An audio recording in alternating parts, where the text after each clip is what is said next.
గారికి, నా ఆత్మీయ మిత్రులు, తను ఎలక్షన్లకు రావాలనుకోలే, నేను కూడా ఎలక్షన్లకు రావాలనుకోలేదు. మీరు ఎలక్షన్లో రావాలని మేము అందరూ అనుకున్నాం.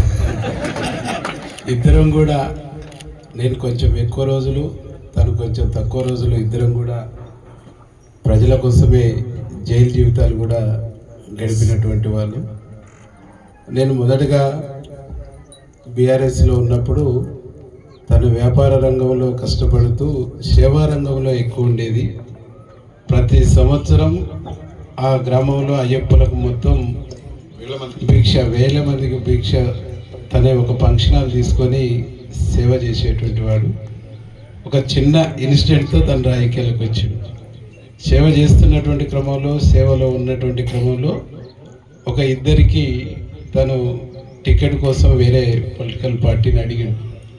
వాళ్ళు అవమానించిన తర్వాత, అవమానం జరిగింది, తిరగబడాలంటే చలో గోయడ్ వెళ్ళిపో అని చెప్పేసి నేను అన్నాను. అప్పుడు జరిగింది. మళ్ళీ నేను నాకు అవమానం జరిగిన కానీ చూస్తున్నాను, తనని అడిగిన ఇట్లా రావాలనుకుంటున్నట్టు ఓకే అని చెప్పేసి ఇద్దరం ఒకటే గొడుగు కిందకి వచ్చినాం. మేమిద్దరం కలిసి పుట్టకపోయినా కలిసి పెరుగుతున్నాం. అట్లనే ఉంటాం, అట్లనే కొనసాగుతాం, అట్లనే చేస్తాం. మా రెండు కాన్స్టిట్యున్సీల ప్రజలను కూడా అట్లనే చూసుకుంటాం.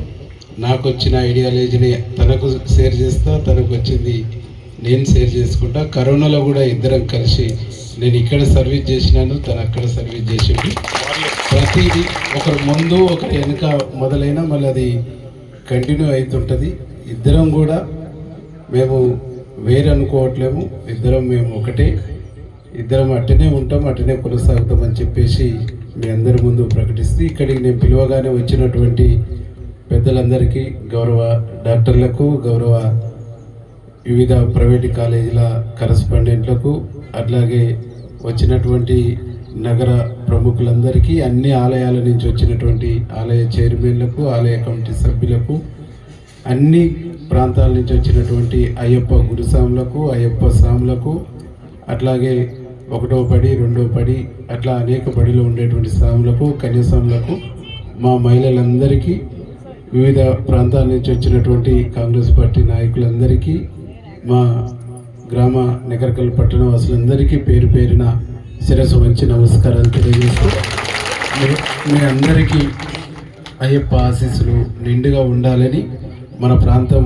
గొప్పగా అభివృద్ధి జరగాలని అయ్యప్ప గారిని కూడా వేడుకుంటూ, మీ అందరినీ అయ్యప్ప మంచి చూడాలని చెప్పేసి, నేను కానీ బిఎల్ఆర్ కానీ రాజకీయాల్లోకి వచ్చింది సర్వీస్ చేద్దాం, సేవ చేద్దాం అనేటువంటి దానికి వచ్చిన తప్ప ఇంకొక ఆలోచన, ఇంకొక ఐడియా మాకు ఉండదు, రాదు అనేటువంటి ఒక విషయాన్ని ఈ సందర్భంగా మీకు తెలియజేస్తూ, వచ్చినందుకు మీ అందరికీ మనస్ఫూర్తిగా పాదాభివందనాలు తెలియజేస్తూ, మీ ఆశీర్వాదం ఎప్పుడూ మా కుటుంబానికి, మన నియోజకవర్గ ప్రజలకు ఎట్టినే ఉండాలని. గురుగారు కూడా ఇది 3వ పూజ నాకు. ఫస్ట్ పూజ నేను కరోనా తర్వాత పెట్టినప్పుడు నువ్వు ఖచ్చితంగా ఎమ్మెల్యే అవుతావని నన్ను ఆశీర్వదించిండు, నా మిత్రుని అక్కడ ఆశీర్వదించిండు. మీ ఇద్దరం కూడా మీ ఆశీర్వాదం ఫలించింది. ఎప్పుడు మీ ఆశీర్వాదం మాకు ఇలాగే ఉంటుంది. చేస్తున్నది 18 ఏళ్ళు వెళ్ళాలని మనస్ఫూర్తిగా ఆశీర్వదిస్తున్నారు. అయ్యప్ప భక్తులందరూ ఇక్కడ భిక్ష చేయండి. మొదటిగా మా మహిళా సోదరమణులు అక్కడ పక్కనే క్యాంప్ ఆఫీస్ కాడ మహిళా సోదరమణులు చేసిన తర్వాత ఒక 5 నిమిషాల తర్వాత మిగతా సివిల్ సాములు వచ్చిన నాయకులు వాళ్ళందరూ అక్కడ చేద్దరు. ఇక్కడ అయ్యప్పలు మాత్రమే ఇక్కడ భిక్ష చేస్తారు. మిగతా ఫస్ట్ మహిళా సోదరమణులు, తర్వాత జెంట్స్ చేయవలసిందిగా విజ్ఞప్తి చేస్తూ ఇక్కడికి వచ్చింది. ఇంత ఓపికగా ఉన్న మీ అందరికీ పేరు పేరున, వేదిక మీద ఉన్న పెద్దలందరికీ పేరు పేరున, రఘునందన్ సార్ గారికి, అట్లాగే వీరబ్రహ్మన్ సార్ గారికి, పాపిరెడ్డి సార్ గారికి, అందరికీ వచ్చినటువంటి పెద్దలందరూ, అట్లాగే మాకు సహకరించినటువంటి రఘునందన్ సార్ గారు, అట్లాగే ఆరాల వెంకన్న గారు, నగేష్ గారు, హరి గారు, అట్లా గిరిస్వామి గారు, రఘు గారు, అట్లా అందరికీ పేరు పేరున, బ్రహ్మచారి గారు, బుజ్జి, అందరికీ నమస్కారం తెలియజేసి చివరిగా ఎంకన్న ఒక పాటతోని తదుపరి కార్యక్రమం. Very good.